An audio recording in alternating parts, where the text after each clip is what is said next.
3ตึงยามมาแล้วเสียงดังเจียวดังทั่วขยายเขตแพทย์ลำปางไปถึงที่ไหนธรรมะบรรยายได้มาตอบท่องมาเดินนะอาจารย์เสน่ห์กะหลงได้มานั่งอูจ้องเป็นการรับรองใจไหวพ่อแม่ตั้งหลายเท่าแก่ตั้งหน้าตั้งตาล้อกันมาแต่ให้เพื่อจักรับใดสัญญา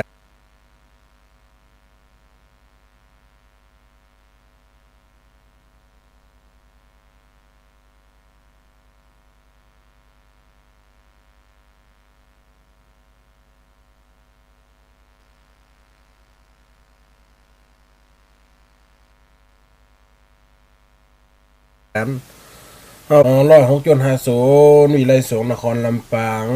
ในเวลานี้ขณะนี้เสียงตีอีปล่อยเมได้ยินเขามาปากันกันอยู่บักครับทุกวันศุกร์เนอะอีปล่อยเมวันนี้อัตมาภาพจะเข้าประมาณ40นาทีนะเพราะว่าสักกรรมจะได้เดินทางไปในเมืองเหมือนกันไปวัดประตูต้นพึ่งตอน6 โมงจะได้ไปสามนิยคาถาหนักปฏิบัติเพราะวันนี้มันเป็นวันศีลได้ครับที่มนผลไหวกับงานที่ใกล้เข้ามานี่ปล่อยไม่จะไปลืมเด้องานต่างทำหลวงเวียงหลักกรเนาะเดี๋ยวเขาจะได้ปะได้พบกันเขาจะได้ฟังนำฟังธรรมกันประจำได้เนี่ยกันมาปฏิบัติกันมาหลายปีดีดักตั้งแต่อาตมาตอนเฮียนอยู่วิไลสงฆ์เหมือนกันวัดบุญญาวัดก็เริ่มเตะตั้งแต่หันมา ก็มาถึงเดี๋ยวกันยังปฏิบัติกันอยู่เป็นข้างตีอันยังหุเนาะคนลืมไปเจ้า แต่อาตมาภาพจะได้เตะนะครับพระอาจารย์ดนุพลหรือว่าแก้วเก๋กับกันสุดท้ายกันนะก้อนอีพอยแมนเนอะวันที่ 26เนาะจะได้ไปปาไปพบกันเนอะฝากไว้นะคนใดจะทำบุญจะตาปีเกิดอะไรอย่างต่างๆที่พ่อแม่ตั้งใจไว้หรือทำประจำปีประจำข้างประจำปันหอกประจำปีได้เพราะเขาอยากกันมาตลอดกับฝากบุญจิตบุญตานไว้ตีกับศรัทธามันได้พ่อแม่คนฟังรายการเนอะนักน้อยประกันได้ก็อยู่ที่เจตนาจิตใจการทำบุญนี่ผลบัดดีบักดีบาน บัดดี เอามาเป็นข้อเปรียบเทียบหรือว่าใครทำบุญหนักทำบุญน้อยคนนั้นทำบุญหนักได้หนักมั่นใจทำบุญหนักอาจจะได้อานิสงส์เลยกันได้เพราะว่าเงินอันนั้นบริสุทธิ์หรือไม่เขาได้ไปจากการกล้าชีวิตคนก็จากการที่เป็นกล้าสิ่งติ่มดีก็ได้ไปโคตรไปโกงไปลักทรัพย์เปิดมากก็เนี่ยมันกันอยู่ที่เปิดห้องว่าตีไปตีมาของปัจจัยนั่นแหมกรรมเนาะอีปอยใหม่เนาะไปจะไปละไปลืมเนาะข้างที่22เนาะข้างที่22ปีนี้จัดตีศาลหลักเมืองหรือว่าตีพ่อศาลลูกปิมพระเจ้านะว่าตอนห้องว่าพ่อองค์ดำเห็นหลวงพ่อองค์ดำไม่ใช่จิ๋วเป็นหลวงพ่อไปเฮ็ดแต่ประกอบเป็นพระสารุปเป็นพระเจ้าเนาะมันเขาไปเลยห้องติดปากติดคอก่อนไปเห็นว่าหลวงพ่อองค์ดำหลวงพ่อองค์ลำมันติดปากคนเขาไปเห็นการเริ่มตั้งแต่วันที่25การเริ่มตั้งแต่10 โมงไปนะอันนี้อเนกสงฆ์เวทสันดรมาลายตนมาลายปลายกระถาปันแล้วก็วันที่26การเริ่มเตะการจุดจกนะการจุดจกอันนี้แสดงว่ากระชับเวลาจะจบที่ใน4 โมงเนาะเพราะว่า16 นาฬิกาตัสปอนหิมปานธนาขันอันนั้นเตะวันที่25วันที่26ก็มีตั้งแต่จุดจกไปตั้งแต่26ไปเริ่มตั้งแต่กันที่5ไปก็แสดงว่าใจเวลาบันนักไหนก็ไม่ได้เป็น2 วัน ก็ดีเหมือนกันเนาะมันก็จะได้กระชับเวลาเพราะปัจจุบันมันหนาหนาวคนเฒ่าอยู่เมืองแต่ก็ลำบากเนาะ การเดินทางแหมรถล้างแหมมันก็ลำบากอันนี้ก็ฝากบุญกินบุญตามไว้กับบรรดาญาติโยมอีพ่ออีแม่เนบรรดาอีพ่ออีแม่อาตมาภาพจะได้กันสุดท้ายเวลา4 โมงพระที่การเสวตปัญญาวชิโลพระอาจารย์นันทพลมุนิวังโสจะได้2 ธรรมะวันนี้เอาธรรมะอันอย่างมาฝากอีพ่ออีแม่ในวันศุกร์คนจะถึงวันหยุดเสาร์อาทิตย์เนาะอีพ่ออีแม่เนาะธรรมะสิ่งต่างๆคนเขาอาตมาภาพได้ยิบยกไว้เขียนไว้คนเขาบ่นว่าความตุกเกิดมากับหย่อมป้าตุกก็เคยว่าไปหลายครั้งแต่วันนี้เป็นห้องว่าคนเขาบ่นตุกเจ็ดเตี่ยนั่นเด้อตุกเจ็ดเตี่ยสุกเจ็ดเตี่ยตุก7 ครั้งสุก7 ครั้งในชีวิตถ้ามดอย่างนี้ไปก็คือมดตุกไปละเกิดมากับหย่อมปบหย่อมปะหย่อมปานก็สิ่งวันนี้กำวัดตุกก็คืออย่างตุกข้าตุกโขกตุกในโลกสงสารตุกในการกินการอยู่การตั้งตัวอยู่ในบนโลกมนุษย์ที่จะมีความสุขได้อันนี้เป็นผลห้องว่าปริศนา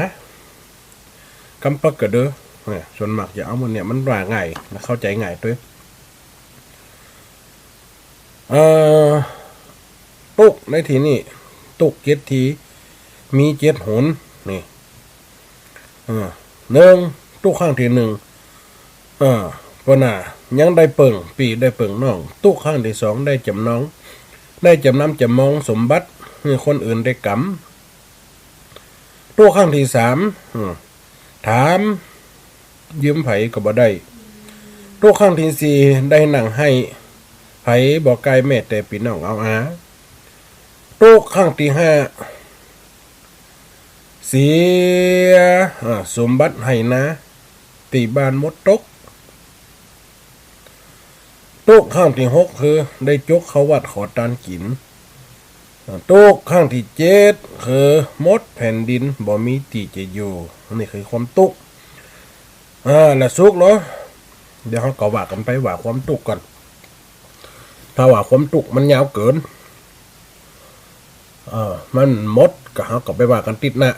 อีพ่ออีแม่น่ะสุกนะ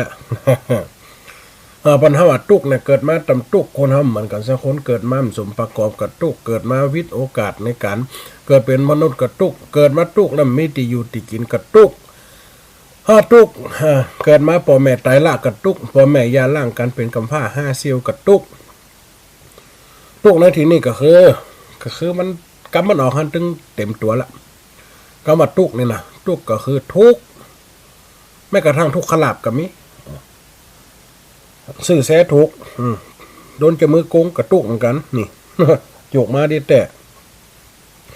เสียใจเพราะตุกมันได้คืนกันนี่ซื้อมาจะเป็น10 ปี20 ปีถูกครั้งเดียวนึกว่าอุ่นใจได้เจ้ามือโกงอย่างนั้นก็เป็นตุกเนี่ยเพราะว่าตุกกระหลับ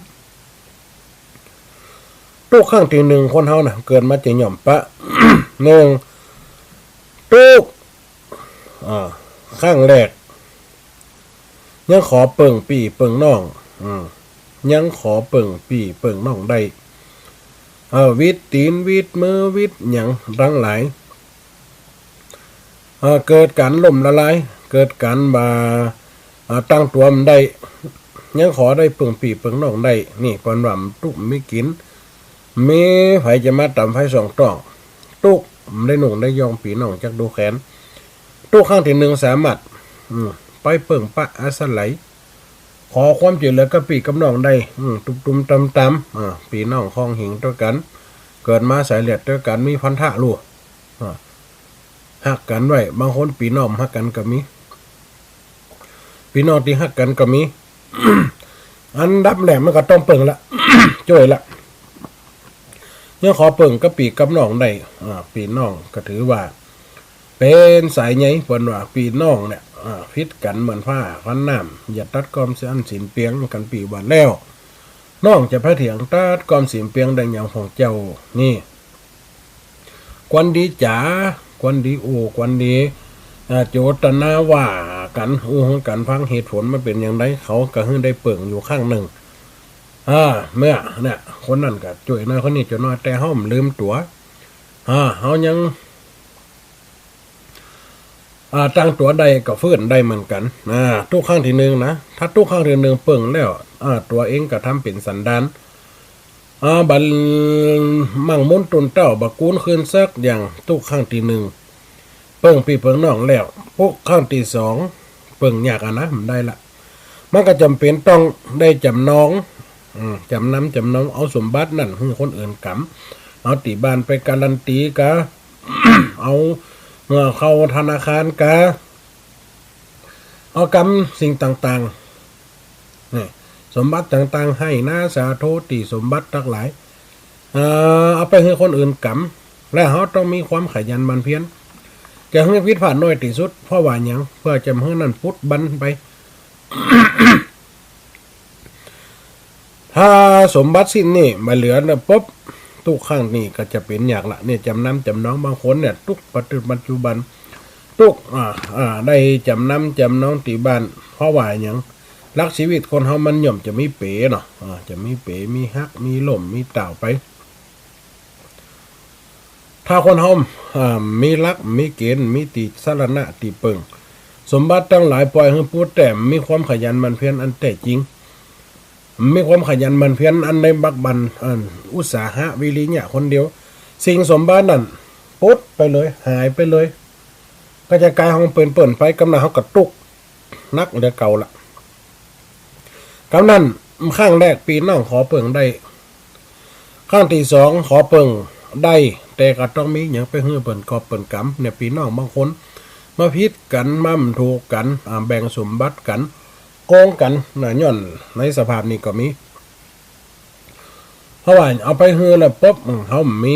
ปัญญาหรือว่ามีสิ่งที่เอากลับคืนมาได้ทำให้เกิดทุกข์มันจะกลายเป็นตัวอันที่สามเลยถามยิ้มไฟกับบัดได้นี่แล้วนั้นคือคนอื่นกั้มตัวข้างที่สามถามยิ้มไฟกับบัดได้ยากแล้วเนาะเขามีอย่างการันตีท่านมายืมแหมมันมีอย่างมาจำนำไฟจะกล้าเฮือยืมไฟจะกล้าส่งเสริมถ้าญาติเราเกิดพุทธไปจะกลายเป็นหนี้เป็นสินเหมือนว่าอินาตานาทุกขังโลเก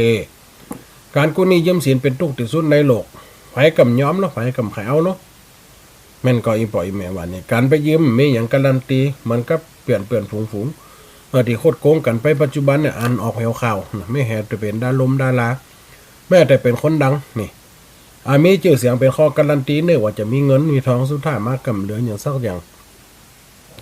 คนบัตรสะสมเก็บทรัพย์มากกับไปโคตรไปโกงผลเนี่ยทำให้ตกอยู่ในห่วงแห่งความเป็นวิบัติหากว่าได้ยืมหากว่าได้ทำได้สิ่งติ่มมาได้ในสิ่งนั้นคืนมาตู้ขั้นที่สามก็จะเปิ่งริมไฟมันได้ต่อไปก็คือตู้ขั้นที่สี่ได้หนังให้ไผบอกหอใกล้แม่แต่ปีน้องเอาไผตึ้มเอาแล้วแม่นก็อีบ่อยแม่พี่กำเอาน้องกำเอาดัดตัดบันกันมดพ่อมามันอย่างจะมาแย่งสมบัติจะมาลู่สมบัติจะมาฆ่ามาแก่งกันจะมาทำในสิ่งที่ว่ามาทวงคืนทวงกุลทวงบุญหลายอย่างมันเป็นไรมันได้ว่ามันตอบแทนกันหมดหรอกเหมือนกับปอกกับแม่ใส่แย่งกันพ่อแม่น่ะตุกฮือลูกไปตุกฮือลูกไปเขาก็สามารถดำรงตนเขาอยู่ได้บางทีพ่อแม่ให้พุดไปกับตุกนี่กินมีอย่างกินดินกินซ้ายมีอย่างมดพุดปลิ่นพุดมือแล้วพอห่อต้องกล้วยบาดมือนะขี้8 มืออาจจะกกกับเจ็บจำเป็นหือละลูกเต่าสุดท้ายมากับเรือนอย่างสักอย่างบางคนตายอยู่ขอบหัวกับมีอย่างก็ออกข่าวกระตั้งข่าวที่ผายเย้าเนาะเหมือนตะวะในกันตายอยู่ขอบหัวเหมือนกันแม่กับลูกตายด้วยสาเหตุอาจจะหนี้สินทับถมมัดข้อหอยตึงกุกเก็บบันเพียวบันจัดดีนี่เขียนจดหมายล้าไว้ฝากหมาไว้เงี้ยดกยังห่วงอยู่นะฝากหมาไว้เงี้ยขอดูแลหมาให้กำตีตายนี่ก็คือมีเหตุฆาตกรรมอย่างสักอย่างกับพ่อบ่าจนปัญญาหาในมันได้ละวิตมือละเนี่ยพี่น้องไฟมันพอใกล้พี่น้องไฟมันพอไฟมันดูมันแล้วพี่น้องเอาค่ะย่อมจะเป็นอื่นไปเพราะว่าเขามีลูกบางคนดูถูกดูแค้น ลูกพี่น้องพ่อแม่เดียวกันรวมต้องเดียวกันบางคนได้ดีพ่อลูกอันนี้เกิดจากอานิสงส์หรือเกิดจากบุญที่เขาเกิดมาสะสมได้บางคนพี่น้อง เดียวกันพ่อแม่เดียวกันเขาเกิดมาป้าตุกเกิดมาป้าในสิ่งติ่มบาสมประสงค์ผสมดังใจเพราะว่าอันยังอาจจะมีเกิดมามีลูกเต้าที่เผาผลาญเพราะว่าอันยังบทธิดาหรือบทเนี่ยบางคนก็เป็นเจ้ากรรมในเวรบางคนก็มาเอาทวงคืนมาชดใช้เฮาหมดเฮาเสี่ยงเฮาหาตัวเฮือกับเลี้ยงมันปอสุดท้ายมากะชิบหายไปบางคนได้เกินคนกลับมาเป็นคนดีเพราะว่าเวรกรรมเสี่ยงไปละเขากลับมาอุปถัมภ์เฮาเนี่ยมันย่อมจักมีมาหึงหันนี่เพิ่นเฮาว่าความทุกข์กรรมเวรมันมีลูก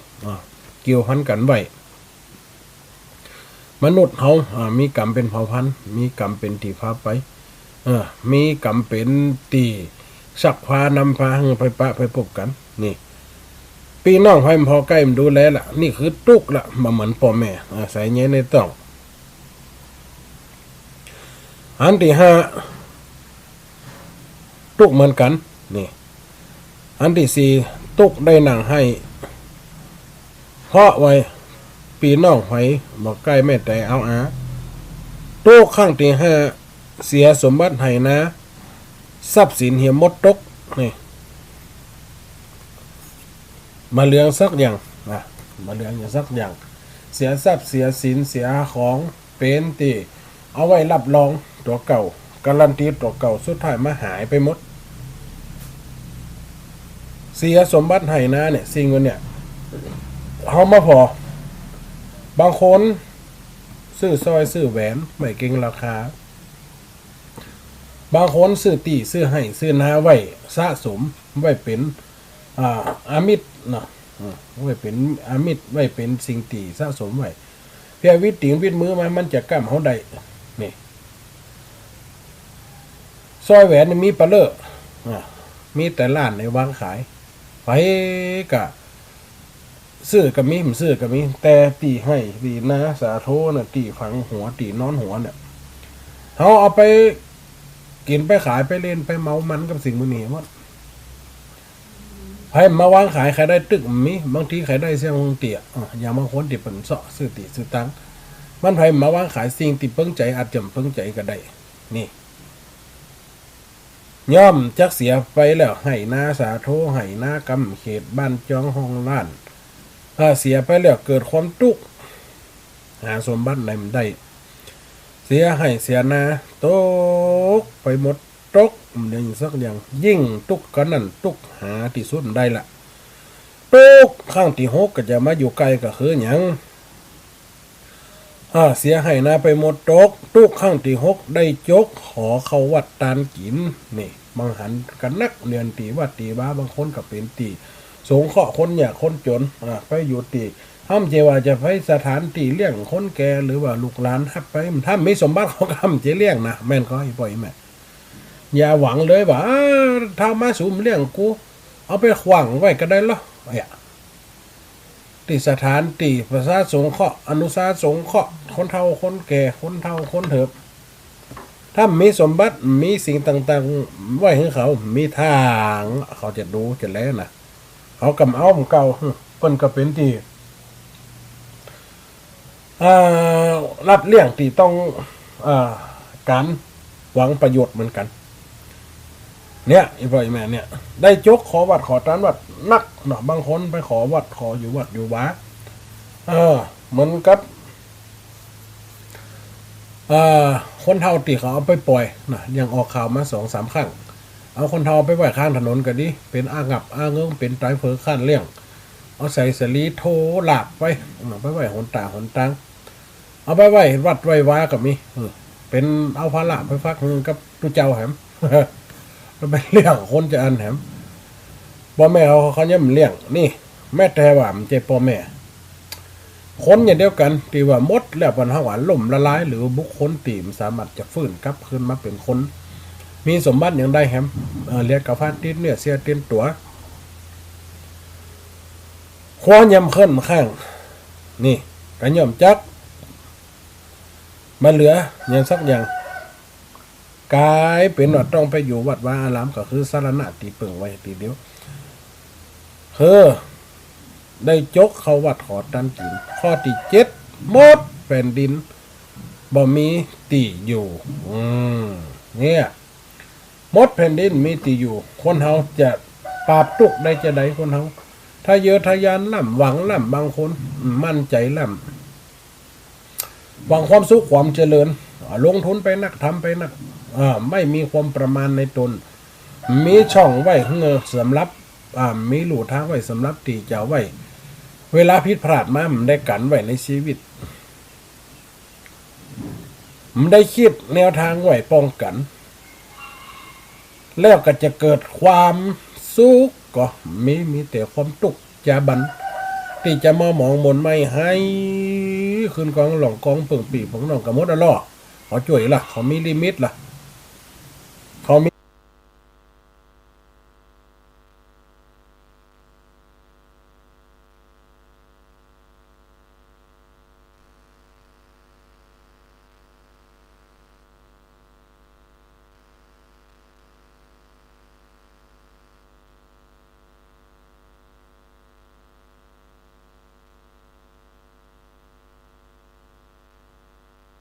การจ่วยแบบที่ตั้ง4-5กันฟอร์ดเลนเจอร์บิ๊กMKIรถไม่ตีเยอะแยะอย่าเอายี่ห้อไหนสระน้ำก็มี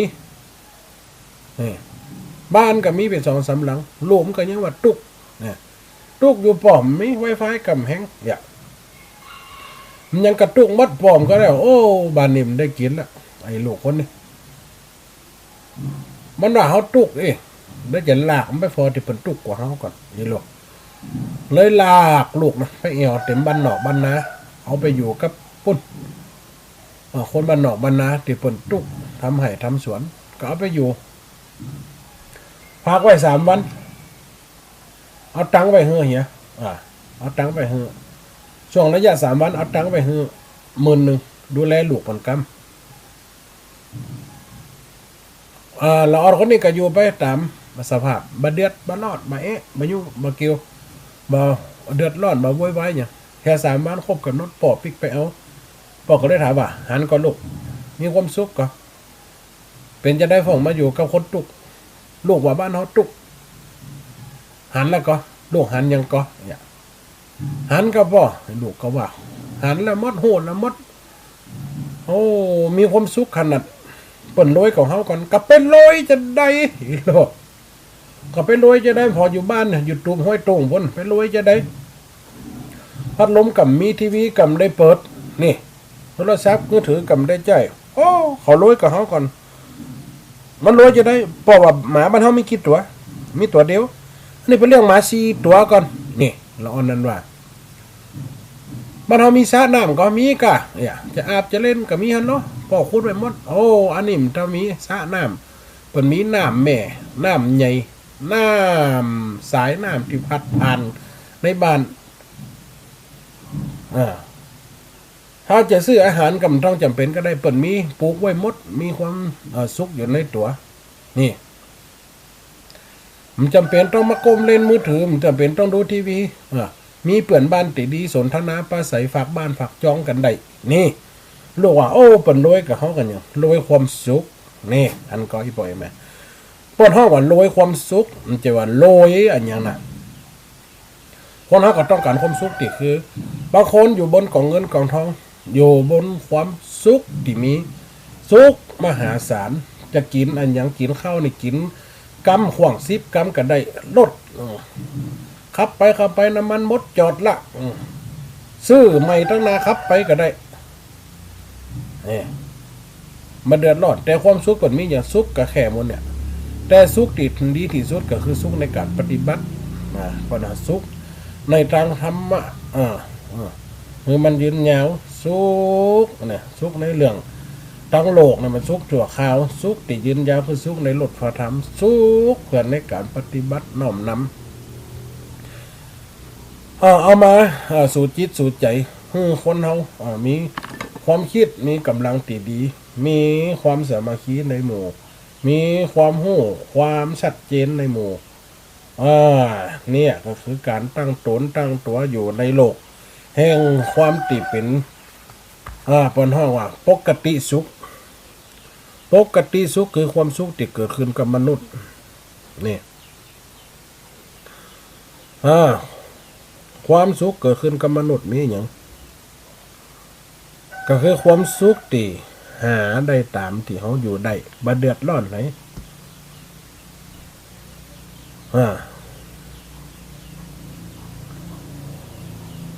หาได้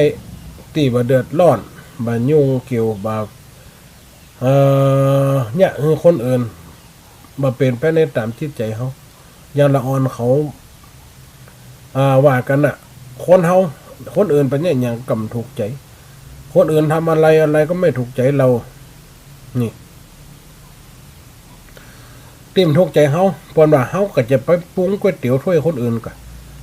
เปิ้นกินอาจจะเหมือนเขาก็ได้บางคนก็กินส้มบางคนก็กินเค็มบางคนก็กินหวานต้องจะอีอร่อยต้องจะอีลำเนี่ยเขาไปกึดจะอันเหี้ยน่ะเขาไปเกิดจะอันเนี่ยจิตใจเขาไปคล้องติดกับสิ่งมูนั้นเนี่ยลดตัณหาความอยากได้เป็นต้นจะหมดทุกฝึกฝนจิตให้มีสติปัญญากระจัดตัณหาได้ก็พ้นทุกมีความเพียรในสิ่งที่ถูกต้องก็มีสุขยอมรับความจริงได้ว่าความจริงน่ะไม่เที่ยงหรือพัดผากจากความเศร้าโศกบัประมาทความพอใจในสิ่งนั้นก็ย่อมจักมีความสุขอันนี้เนี่ยคนเราสุขที่ยาวนานก็คือสุขในความเป็นมนุษย์ที่มีอันอย่างที่บัดต้องไปนักหน่วงนักกำมันทุกข์ใจกับลูกฟังความหวังไว้กับลูกนักเขาก็เป็นทุกข์ภาคใจไว้กับพี่น้องเจ้าบ้านหน่อยใครได้เป็นใหญ่เป็นโตมันได้ดังใจเขาก็เป็นทุกข์นี่เพิ่นว่าอาพินจนังอนุปันนัสติทุกขาทุกย่อมไม่ตกถึงผู้ที่หมดกังวลนี่ว่าถึงคนติ่มหมดกังวลบางคนมีความกังวลอภินจนังนานุปันนติทุกขาความกังวลหลายๆอย่างยังเวเสวติตาทิโสยังเวเสวติตาทิโสคบคนเส้นไรก็ย่อมเป็นเส้นนั้นนี่มันก็มีมดอยู่ปล่อยไหมในหลักคำสอนคนเขาเนี่ยวันนี้โอเรื่องความทุกข์หรือว่าทุกข์ตีติ่มมีความหูจบก็คือต้องการอยากได้อยากมีอยากเป็นภาวะตัณหาวิภาวะตัณหาภาวะตัณหาคือความอยากภาวะตัณหาอยากได้พบวิภาวะตัณหาความอยากได้ในสิ่งที่เป็นตำแหน่งเป็นลาภยศสรรเสริญคนเฮาก็เป็นทุกข์วันนี้เอาเรื่องทุกข์มาให้อีพ่ออีแม่ได้ฟังอย่างที่อาตมาภาพได้ตะกี้เนาะ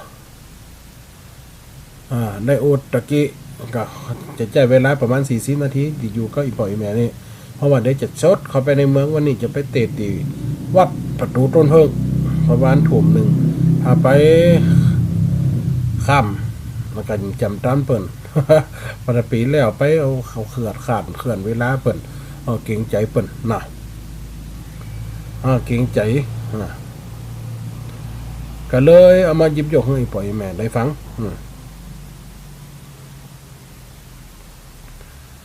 ที่ได้เข้าใจนี่ความติดเป็นทุกข์แบ่งแยกไปแล้ว3-4อย่าง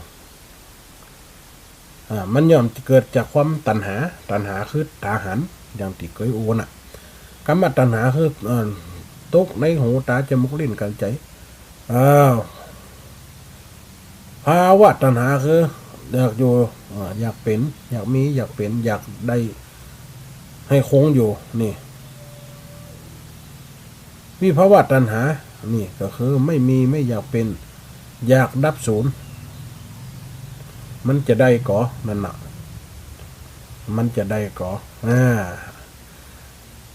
ภาวะตัณหาคืออยากในอยากเป็นอยากให้เกิดนะอยากมีฐานะอยากจะมีสิ่งต่างๆอยากครอบครองในทรัพย์สินมีภาวะตัณหาคืออยากให้ดับสลายไปเพราะว่าใจอยากจะลุดพ้นมีก็คือความเชื่อมโยงกันเป็นความเชื่อมโยงกันหรือว่าการเกาะผันกันไปยากใจตีใจยากหมดไปในสภาพนั่นนี่ดังนั้นเฮาควันดับทุกข์ดับโศกดับความที่เป็นกิเลสเข้ามาพัวพันเข้ามายุ่งเกี่ยวกับตัวเฮาที่ปล่อยแม่ได้ฟังเลยปล่อยแม่ได้ฟังอาตมาบรรยายขยายความในขณะนี้เวลามันโดยกลเนาะปล่อยแม่เนาะแต่เพราะว่าจะไปทางธุระเราจะเข้าใจเวลาประมาณ40 นาทีที่อยู่ตัวอีปล่อยแม่นี่ที่อยู่ตัวอีปล่อยแม่นี่ก็คือความเข้าใจหรือว่าความนึกคิดคนเฮาเนี่ยตุกสรุปได้ว่าตุกข้างแรกตุกข้างที่หนึ่งยังขอเปิ่งปีเปิ่งน้องตุกข้างที่สองได้จำนำจำนองสมบัติเพื่อคนอื่นได้กำตุกข้างที่สามถามยืมไผก็บ่ได้ตุกที่สี่ได้นั่งให้ไผบอกใกล้แม่แต่พี่น้องเอาเขากวดได้เสียงสมบัติเนาะตุกข้างที่ห้าเสียสมบัติให้นะทรัพย์สินหมดตกตุกข้างที่หกได้จกเขาวาดขอตานจินตุกข้างที่เจ็ดคือหมดแผ่นดินบ่มีตีจะอยู่ยั่งยืนยงตายไปในความที่ไม่มีตายไปกับความที่ว่าไม่เหลืออะไรก็ดีนะบางคนเกิดได้ตายแล้วมีฝาซัดได้หลักเข้าไปเหี่ยว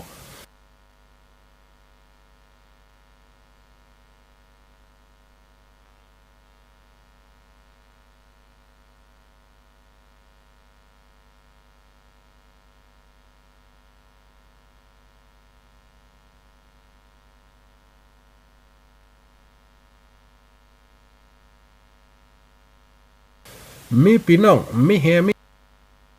อดแผ่นดินบ่มีตีจะอยู่ยั่งยืนยงตายไปในความที่ไม่มีตายไปกับความที่ว่าไม่เหลืออะไรก็ดีนะบางคนเกิดได้ตายแล้วมีฝาซัดได้หลักเข้าไปเหี่ยว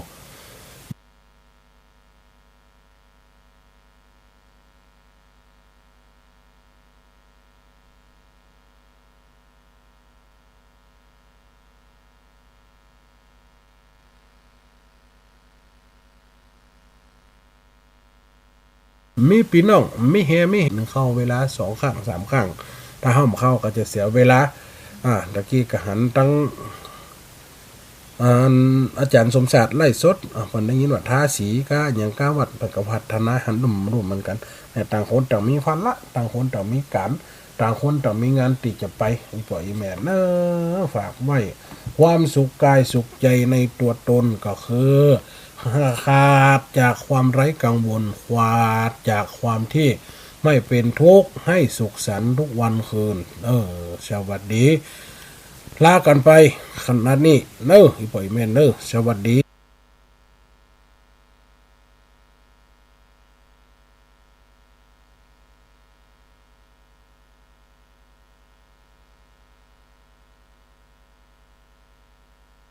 เจริญพร